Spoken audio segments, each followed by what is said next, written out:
আসসালামু আলাইকুম বন্ধুরা। 2026 সালে এসেও যদি আপনি সঠিক নিয়মে একটি ফেসবুক পেজ খুলতে না পারেন, তাহলে আপনার ভিডিও কোনো সময়ই ভাইরাল হবে না।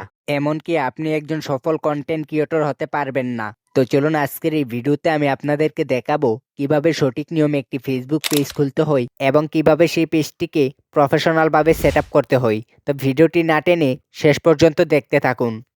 প্রথমে আপনি যে ফেসবুক আইডিটি দিয়ে পেজটি খুলতে চাচ্ছেন সেই আইডিটির মধ্যে প্রবেশ করিবেন। এখন পেজ খোলার জন্য উপরের দিকে লক্ষ্য করলে দেখতে পারবেন থ্রি ডট একটি আইকন রয়েছে, এটার উপর একটি ক্লিক করতে হবে। তারপর একটু নিচের দিকে চলে আসব, সিমোর একটি অপশন রয়েছে, এটার উপর একটি ক্লিক করতে হবে।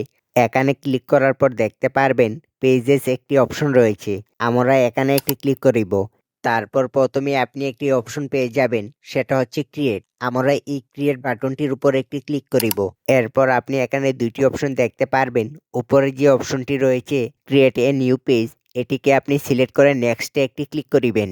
সো এখন এখানে পেজের নাম দিতে হবে, অর্থাৎ আপনি যে নামটি দিয়ে পেজটি খুলতে চাচ্ছেন সেই নামটি এখানে লিখে নেক্সটে ক্লিক করিবেন। নেক্সটে ক্লিক করার পর এটা কিন্তু খুবই ইম্পর্টেন্ট একটা জিনিস, সেটি হচ্ছে ক্যাটাগরি।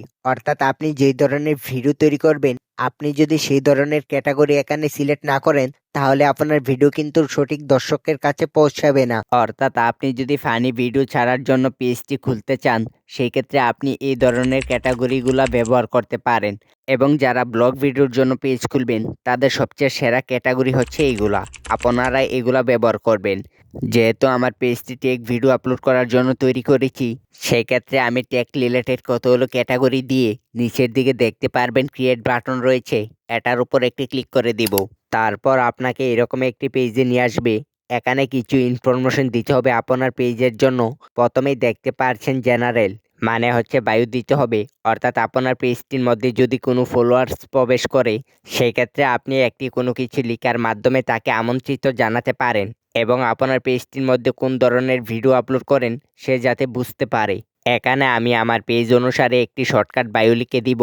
আপনি চাইলে চ্যাটজিপিটি থেকে সুন্দর করে একটি বায়ো লিখে আনতে পারেন। তারপর দেখতে পাচ্ছেন কন্টাক্ট, এখানে চাইলে ওয়েবসাইটের জায়গায় আপনি কিন্তু আপনার ইউটিউব চ্যানেলের লিঙ্কটি দিতে পারেন।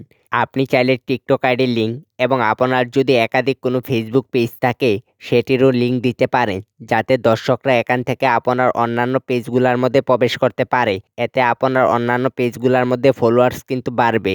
ইমেল, এখানে আপনি একটি বিজনেস ইমেল অ্যাড করবেন। যদি কোনো ব্যক্তি চায় আপনার দ্বারা কোনো প্রমোশন ভিডিও তৈরি করবে, সেক্ষেত্রে আপনার সাথে সে ইমেলটির মাধ্যমে যোগাযোগ করবে। ফোন নাম্বার, এখানে বর্তমান চলিত একটি নাম্বার বসাবেন। এরপর নিচের দিকে রয়েছে আপনি কত ঘন্টা অ্যাক্টিভ থাকবেন, সেটা কিন্তু এখানে দিতে পারবেন। যেমন রয়েছে অলওয়েজ ওপেন এবং নো আওয়ার্স অ্যাভেলেবেল, এখান থেকে আপনি উপরটায় রাখবেন। তারপর নেক্সটে ক্লিক করিবেন। এখন দেখতে পাচ্ছেন আমাদের পেজটি কিন্তু খোলা হয়ে গিয়েছে। দেন নেক্সটে ক্লিক করিব, আবার নেক্সটে ক্লিক করিব। এখন ডানে ক্লিক করতে হবে। তো ফাইনালি আমাদের পেজটি কিন্তু খোলা কমপ্লিট হয়ে গিয়েছে। এখন আমাদের পেজটিকে একটি প্রফেশনাল লুকে পরিণত করতে হবে। তার জন্য প্রথমে আমাদের পেজের জন্য একটি কভার ফটো এবং একটি প্রোফাইল পিকচার দিতে হবে। তো আমি আমার গ্যালারি থেকে কভার ফটো এবং প্রোফাইল পিকচারটিকে সুন্দর করে বসিয়ে সেভ অপশনে একটি ক্লিক করিব। দেন এখন আমাদেরকে পেজে ভিডিও আপলোড করতে হবে।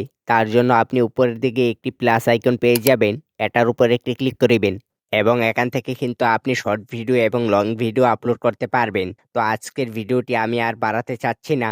পরবর্তী একটি ভিডিওতে আমি দেখাবো কিভাবে পেজের মধ্যে সঠিক নিয়মে ভিডিও আপলোড করতে হয়। তো যদি ভিডিওটি ভালো লেগে থাকে চ্যানেলটিকে সাবস্ক্রাইব করে পরবর্তী ভিডিওর জন্য পাশে থাকিবেন।